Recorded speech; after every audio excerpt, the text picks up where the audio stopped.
ఈరోజు రెండు కీలకమైన అంశాలపై అఖిలపక్ష సమావేశం ఏర్పాటు చేశాం. ఈ సమావేశానికి అన్ని రాజకీయ పార్టీలు ఇన్వైట్ చేయడం జరిగింది. అయితే అధికారంలో ఉన్న Telugu Desam party, BJP, Janasena party నుండి ప్రతినిధులు ఈ సమావేశంలో పాల్గొనలేదు. అదేవిధంగా వైసీపీ నుండి అధికార ప్రతినిధులు ఎవరు ఈ కార్యక్రమంలో పాల్గొనలేదు. వాళ్ళు కూడా ఇన్వైట్ చేశాం.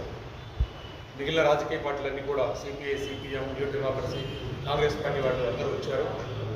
ముఖ్యంగా కీలకమైన అంశం మార్కెట్ యార్డ్, నూనెపల్లె మార్కెట్ యార్డ్లో ఉన్న 2 ఎకరాల భూమిని తెలుగుదేశం పార్టీ కార్యాలయానికి కేటాయింపు అనే దాని మీద ఈరోజు రౌండ్ టేబుల్ సమాచారం ఏర్పాటు చేశాం.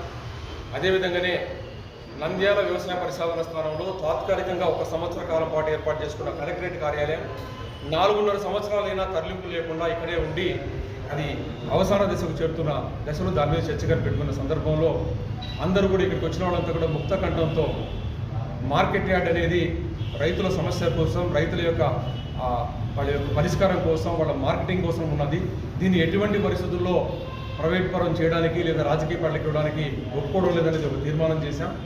అదేవిధంగానే నంద్యాల వ్యవసాయ పరిశోధన స్థానంలో ఉన్న కలెక్టరేట్ కార్యాలయాన్ని 1 సంవత్సర కాలంలో పంపిస్తానన్న వాళ్ళు ఈరోజు తెలుగుదేశం పార్టీ అధికారంలోకి రాకముందు కూడా ఫరూక్ గారు ప్రామిస్ చేశారు, దాన్ని షిఫ్ట్ చేస్తామని.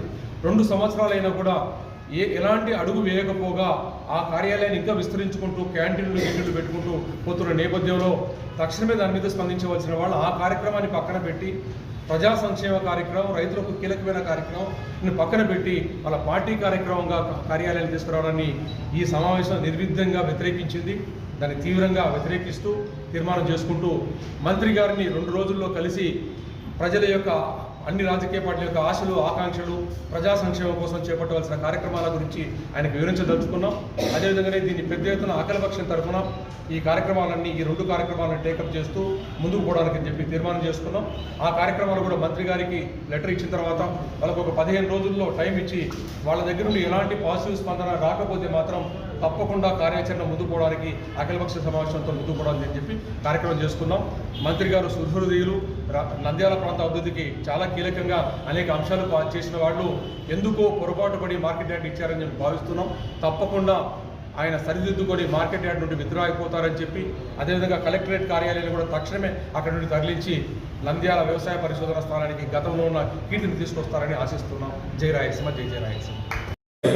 తెలుగుదేశం పార్టీ అధికారం మా చేతిలో ఉంది కదా అనేటువంటి ఆలోచనతో ఏం చేసినా సరిపోతుందని వచ్చేస్తుంది. నిజంగా పార్టీకి మీకు అవసరమైతే బయట ఎక్కడన్నా కొనుక్కోండి. 2 ఎకరాలు కాకుండా 2000 ఎకరాలు కొనండి, 200 ఎకరాలు కొనగలిగే సత్తా మీకు ఉంది. మీ నాయకులు, ఎమ్మెల్యేలు, మంత్రులు అంతా ఉన్నటువంటి వాళ్ళు, మీ వాళ్ళు.